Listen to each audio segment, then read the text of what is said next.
रमज़ान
उनका कारखाना दिन रात चलता था।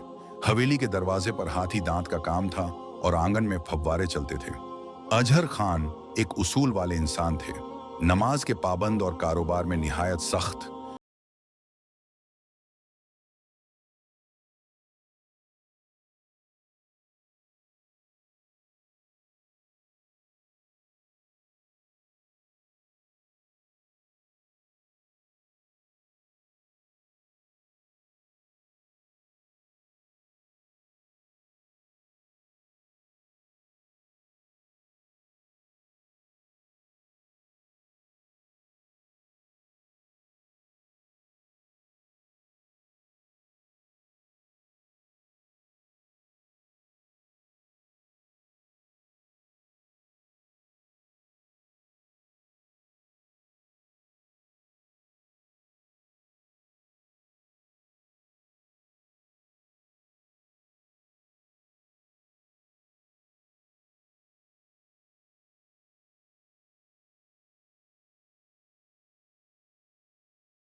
और मेरे पास इन चंद सिक्कों में क्या आएगा?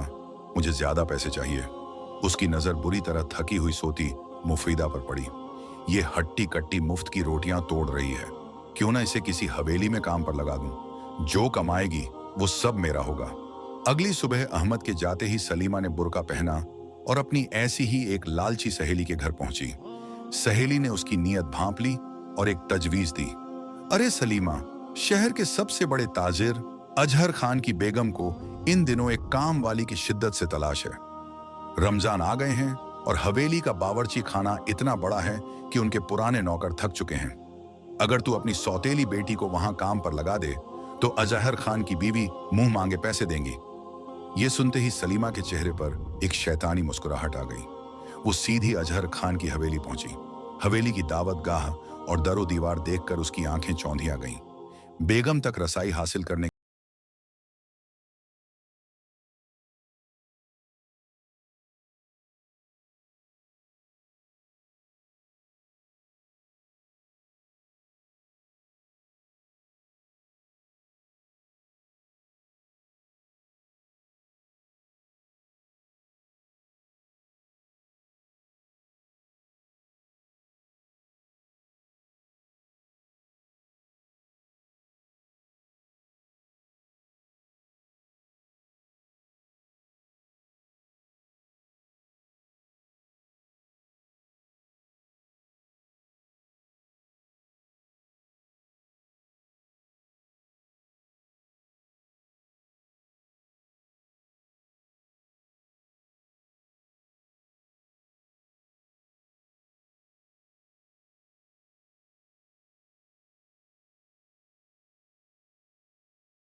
मैं इसी घर में दिन रात काम कर लूंगी, आधी रोटी खा लूंगी, पर मुझे बाहर लोगों के घर झूठे बर्तन धोने मत भेजिए।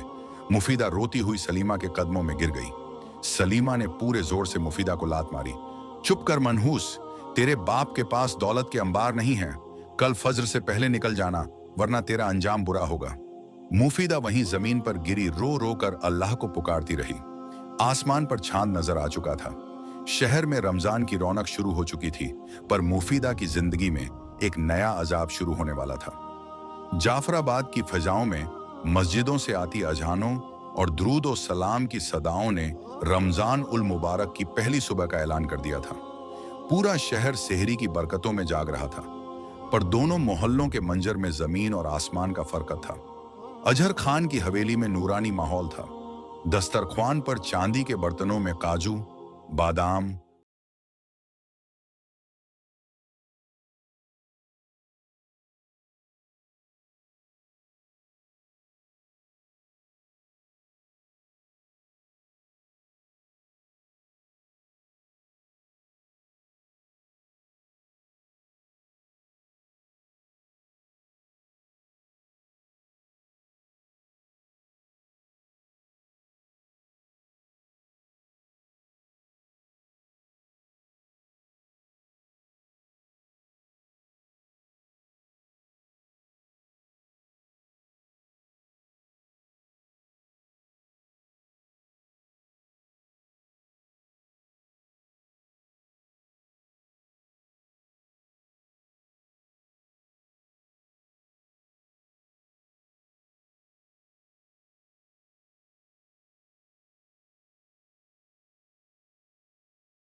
थी।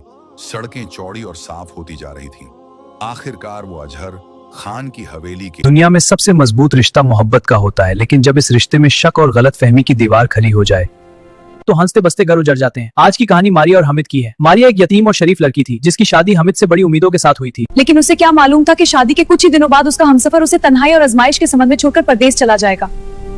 हामिद का वीसा लगते ही घर में खुशियां तो आए, लेकिन मारिया के लिए ये जुदाई का पहला दिन था। मारिया, मैं तुम्हें हर खुशी दूंगा। मुझे तुम पर भरोसा है हामिद। बेटा, इस लड़की से दूर रहो, ये तुम्हारे लिए ठीक नहीं है।